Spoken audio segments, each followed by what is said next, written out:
안녕하세요. 오늘 소개할 책은 어느 채식 의사의 고백입니다. 저자는 존 맥두걸입니다. 저자는 고기와 유제품을 너무 많이 먹어 18살에 중풍에 걸렸습니다. 친구들보다 30kg 더 비만이었습니다.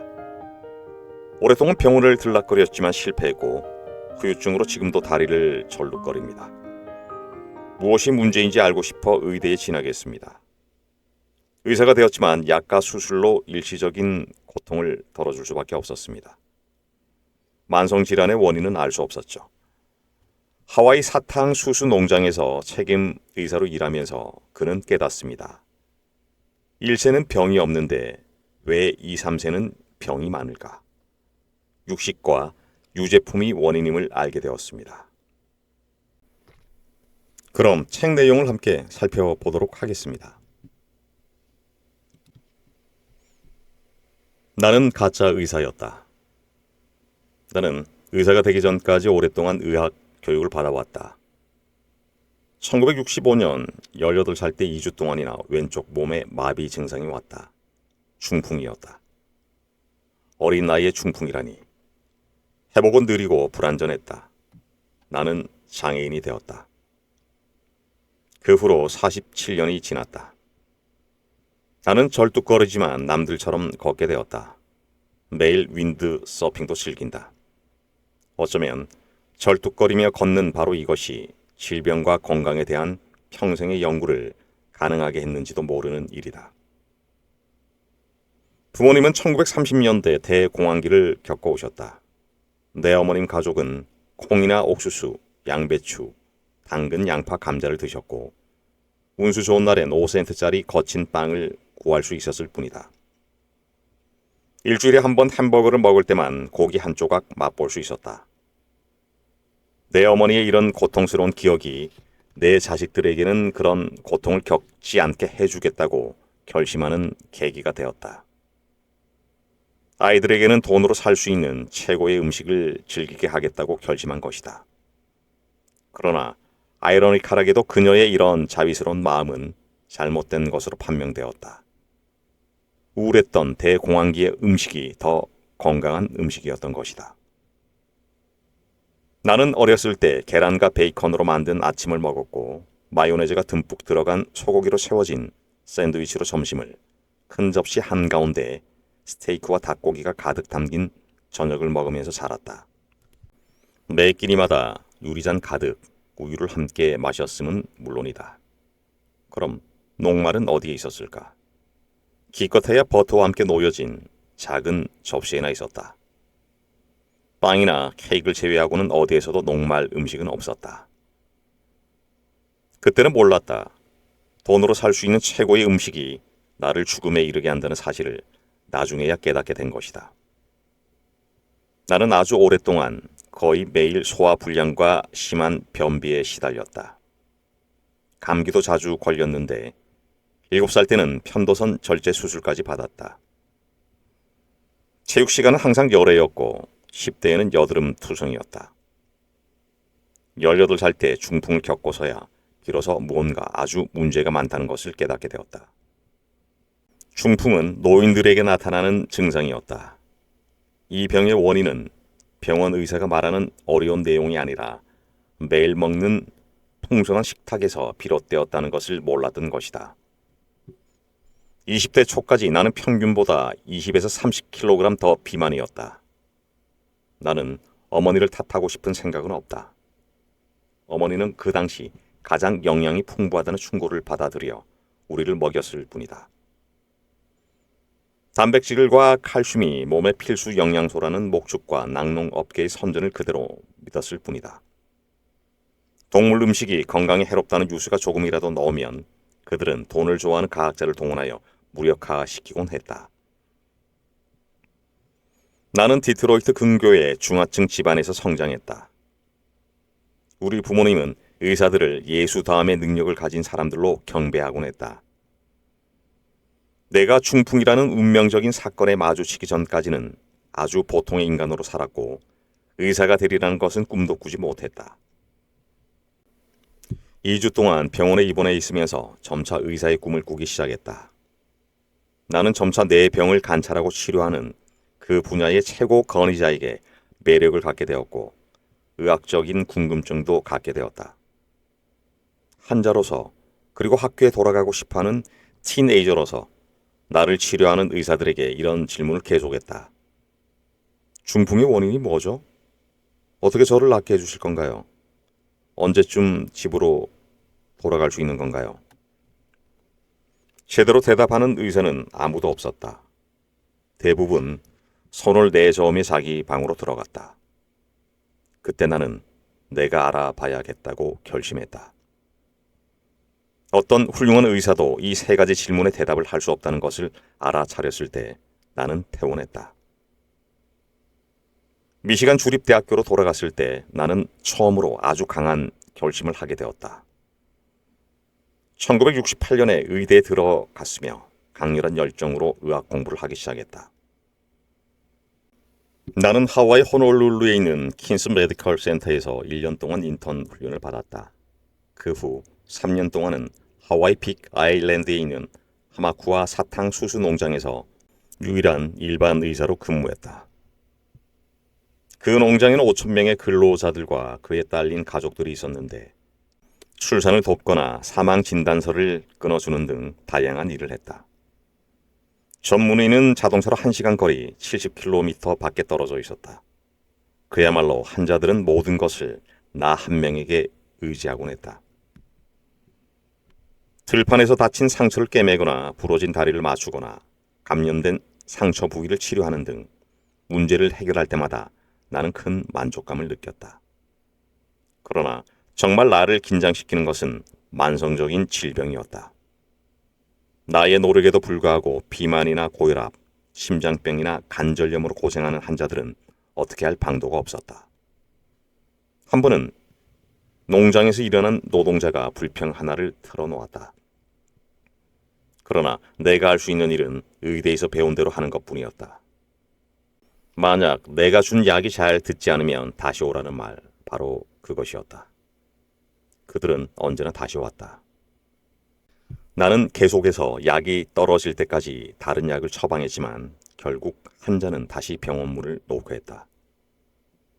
실패와 실패를 거듭하며 3년이 지났다.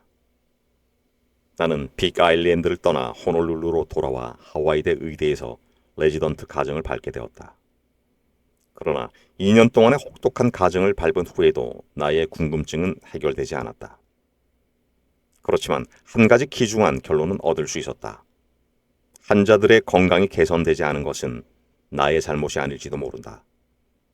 세계 최고의 의사를 모셔와도 결코 더 좋은 결과를 만들 수 없을 것이다. 만성적인 질병은 나뿐 아니라 어떤 의사도 수수께끼로 남을 수밖에 없다는 생각이 든 것이다. 어떤 의사들도 기껏해야 증상을 일시적으로 완화시켜줄 뿐이다. 환자들이 나의 스승이었다. 의사를 포함해서 대부분의 사람들은 인간은 나이를 먹으면서 나이살이 찌고 더 아프게 된다고 생각한다. 아이들이 가장 건강하고 부모들은 덜 건강하며 할머니, 할아버지들은 심각한 만성병에 시달린다고 생각한다.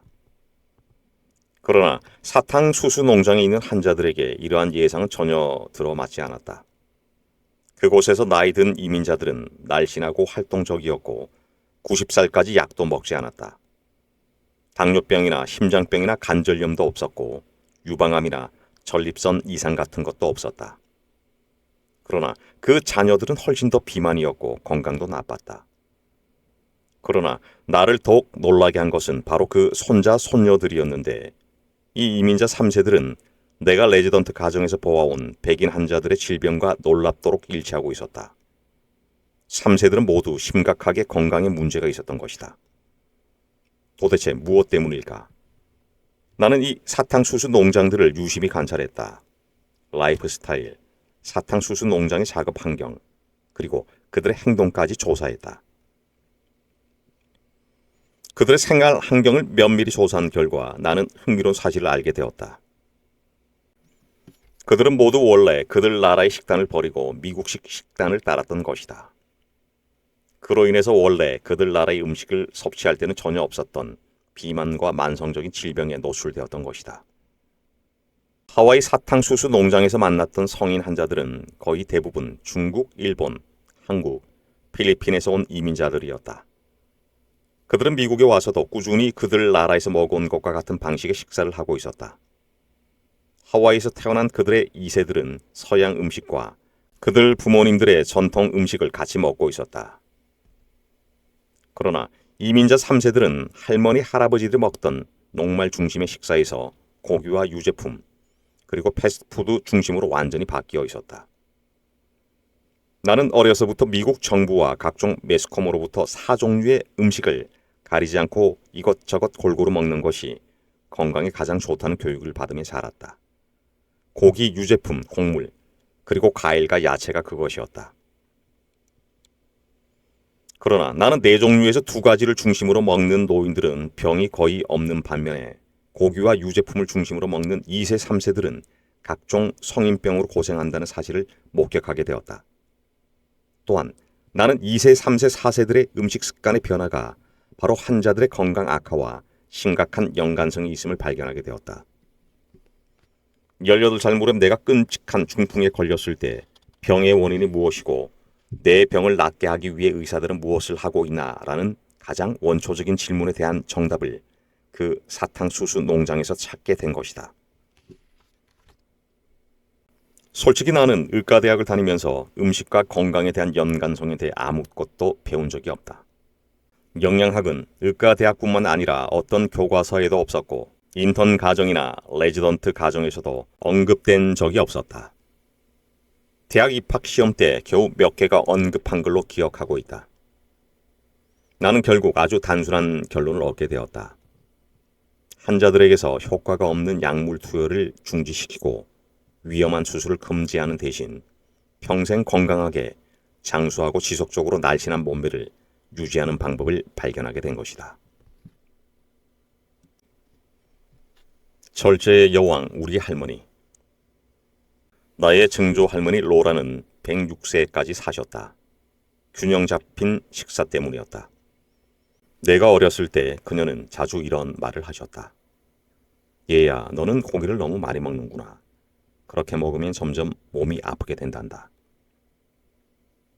세월이 흘러 31살 무렵부터 나는 채식주의자가 되었다. 증조 할머니가 102세가 되던 어느 날 내게 맥도날드 햄버거를 먹고 싶으니 운전 좀 해달라고 하셨다. 30센트짜리 햄버거였는데 고기는 종이장처럼 얇았고 햄버거 빵은 그보다 더 얇았는데 안에는 피클 2조각과 머스터드와 케첩이 살짝 발려져 있었다. 할머니는 햄버거를 4조각으로 잘랐다. 그녀는 2조각을 드시고 나머지를 봉투에 싸서 가져가셨다. 할머니는 미국식 식사를 하셨지만 그 양이 아주 적으셨다. 아침에는 묽게 희석시킨 커피 한 잔만 마셨으며 명절일지라도 레드와인 한 잔으로 만족하셨다. 나와 달리 그녀는 절제의 표상이었던 셈이다. 나는 대부분의 내 환자들처럼 절제력이 약한 사람이다. 나는 진한 커피를 머그잔으로 몇 잔을 마시면서 하루를 시작했었다. 나는 모든 것을 한꺼번에 먹을 수 있는 뷔페 식당과 패스트푸드 식당을 즐겨 찾았다. 스트레스를 많이 받는 날에는 위스키 한두 병쯤은 거뜬히 해치웠다. 하루에 말보로 담배를 2갑씩이나 피워댔다. 그러나 대가는 가오겠다. 콜레스테롤 수치는 33으로 치솟았고 체중은 25kg이라 불어나서 복부 수술을 하기에 이르렀다. 마침내는 25살도 되기 전에 중풍에 걸리게 된 것이다. 대부분의 사람들은 나처럼 심각하지는 않을 것이다. 그러나 대부분 그들의 인생에서 이러한 방종을 한 번씩은 경험했을 것이고 기름진 음식을 끊임없이 먹는 가식 생활을 경험해 봤을 것이다. 필자처럼 격정적인 성격을 가진 사람은 절제를 하려면 할수록 더 빠져들게 되고 결국 실패하기 십상이다. 우리는 통념에 갇혀 살아간다. 많은 사람들이 그렇다고 하면 사실로 믿어버린다. 고기, 가금류, 생선, 해산물, 치즈, 우유, 달걀 등은 우리에게 필수 불가결한 음식이라고 알려져 있다. 대부분의 사람들은 아주 위험한 음식을 영양이 풍부하다고 믿는다. 고기를 먹어야 힘을 쓴다고 공공연히 말하고 있다. 그들은 지방이나 콜레스테롤 등을 지나치게 섭취하는 것은 건강에 매우 안 좋다고 이해하고 있다. 그런데도 멈추지 않고 먹어댄다. 양심적인 사람들을 격화시켜서 깐깐한 사람으로 치부하기도 한다. 아무도 우리에게 이런 음식들이 위험하다고 말해주지 않았기 때문에 우리는 이런 음식들의 본질적인 위험을 간과해왔다. 의사, 영양학자, 그리고 식품업계를 대변하는 강구와 선전에 질질 끌려왔다는 말을 하고 싶다. 그들은 우리와 우리 가족들을 의도적으로 병들게 하려 한 것이 아니다. 그들에게 그것은 단순히 비즈니스일 뿐이다. 나는 44년 동안 의사로 일해왔다. 그러나 나는 상한 음식을 먹거나 알려지지 않은 알러지 때문에 찾아온 환자를 제외하고 감자나 고구마, 옥수수나 콩, 과일과 야채를 먹고 병이 난 환자를 단 한 명도 보지 못했다. 단언코 양심을 걸고 말할 수 있다. 나는 매일 육식으로 인해 심각한 질병을 갖게 된 수많은 환자를 만난다. 심장병, 중풍, 제2형 당뇨, 관절염, 골다공증, 암, 헤아릴 수가 없다. 그런 음식들을 첨가물과 화학 제품을 사용하는 대형 식품 회사에서 가져왔는지 상관없다. 믿을 만한 유기농 농부에게서 사왔어도 상관없다. 또 앞마당에 있는 조그만 닭장에서 가져왔다고 해도 상관없다. 만일 서양 사람들처럼 음식을 섭취한다면 모든 동물성 식품은 질병의 원인이 된다. 왜냐고? 단언코 얘기한다. 동물성 식품은 인간을 위한 음식이 아니기 때문이다. 네, 책 내용은 여기까지 살펴보도록 하겠습니다. 어느 채식 의사의 고백, 이 책은 채식이 어떻게 살을 빼고 병을 고치는가에 대해서 진화론적으로 접근하는가 하면 또 우유와 생선에 대한 허구, 단백질과 영양제에 대한 오해, 또 채식주의자면서 뚱뚱한 사람들의 이유 등 끝없는 이야기가 펼쳐집니다. 저자의 맥도걸 박사는 이 책에서 우리가 의아해하면서 궁금했던 통념의 오류를 속 시원히 해결해 주고 있습니다. 필요하신 분은 책을 한번 살펴보는 것도 좋을 듯 싶습니다. 오늘도 함께 해 주셔서 고맙습니다. 건강하십시오.